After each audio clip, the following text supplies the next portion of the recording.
Hello and welcome to Prima Donna News, where we give our perspectives about the trending topics. We don't follow any agendas or blindly comment on topics without first doing diligent research to weed through valid information from the propaganda being pushed. Enjoy the topics and don't forget to like, share, and subscribe if you haven't already. Get the bag, get the bag. Y'all niggas know what it is. You know we get the bag, get the bag.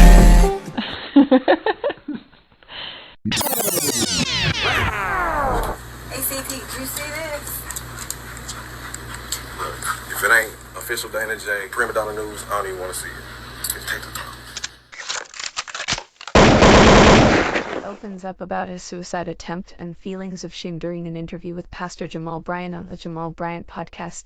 Let's be clear, the singer referred to his public persona as a character and admitted to being a liar multiple times during the conversation. After apologizing for threatening the pastor and acknowledging that his behavior was disrespectful and called for many of us are left unpacking the so-called truth Ray J claims to want to tell.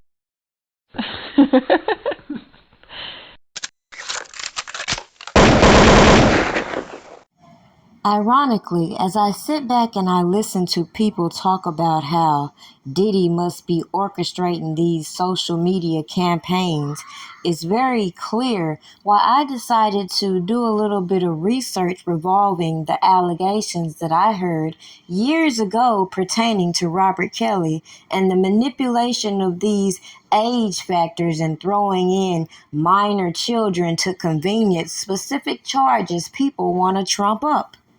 Unfortunately, when it came to Robert Kelly, questioning some of these allegations meant that you were victim shaming, that you were protecting a predator. And when you see individuals like Ray J, who have been implicated in so many scandals throughout Hollywood, it should be no surprise why I started to point out some of the fraud-ass activity that I saw surrounding Robert Kelly that could very well explain some of the allegations and janky-ass behaviors we saw from people emerging on these platforms organizing these janky-ass campaigns. Now, quite frankly, it's your responsibility when you have janky-ass people surrounding themselves around you and then perpetrating certain facades in front of public domains, and the industry gravitates toward a lot of the fraud-ass activity to camouflage some of the janky shit that's going on behind the scenes. It should be no surprise where I'm about to go with this. When Robert Kelly was manipulated into giving his truth to somebody who clearly didn't give a damn, we watched the hypocrisy between these fake-ass advocates joining with these janky-ass individuals in order to build their own name, to link up with these non-profit organizations, and to continue to build their little podcasts and other things while feeding into propaganda. So when we see an individual like Ray J open up about being suicidal, we hear him talk about how he's great at marketing, and we see just how he uses this social media platform to stir up such controversy. So many people had to go back and watch this interview with the expectation that he would be throwing all this information out there pertaining to Diddy. But the gag is, he said pretty much a lot of the stuff that I've been saying throughout this whole saga with the Surviving R. Kelly trip. And that is, people are being diverted from the real causes from all of these grievances being aired out in the form of these book deals, podcasts, etc., etc.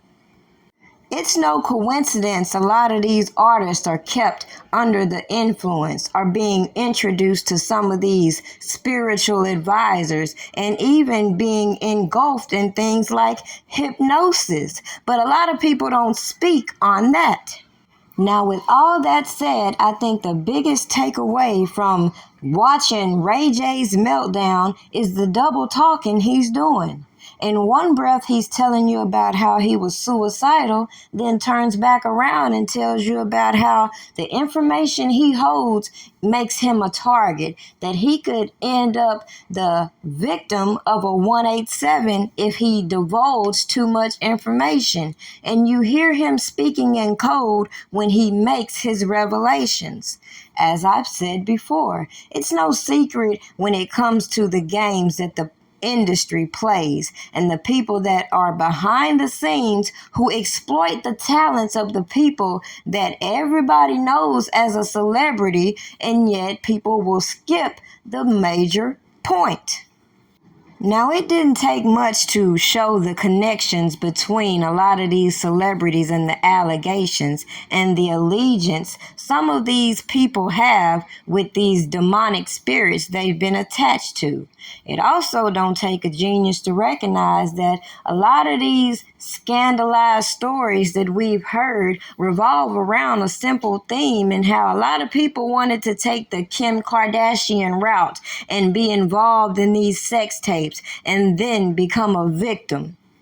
Ironically, these people who were so adamant that there were no children involved in this Diddy case decided to put a little more fuel to the fire. And now every time you turn around, you hear about these secret tapes, these minors at these freak-offs, etc., etc. And nobody is peeping the propaganda in their face.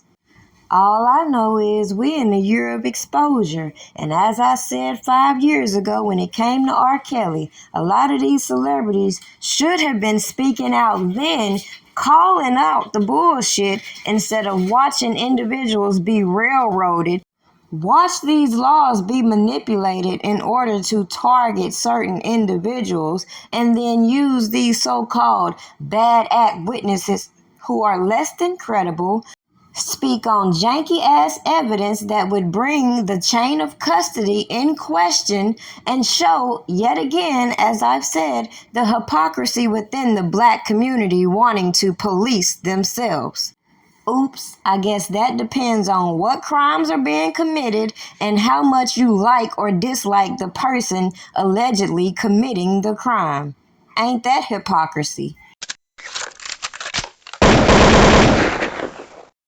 So to conclude this video, with all you've heard about Ray J in connection with this Diddy saga, in connection with a whole lot of other scandals in the industry, why do you think he's crashing out on the internet?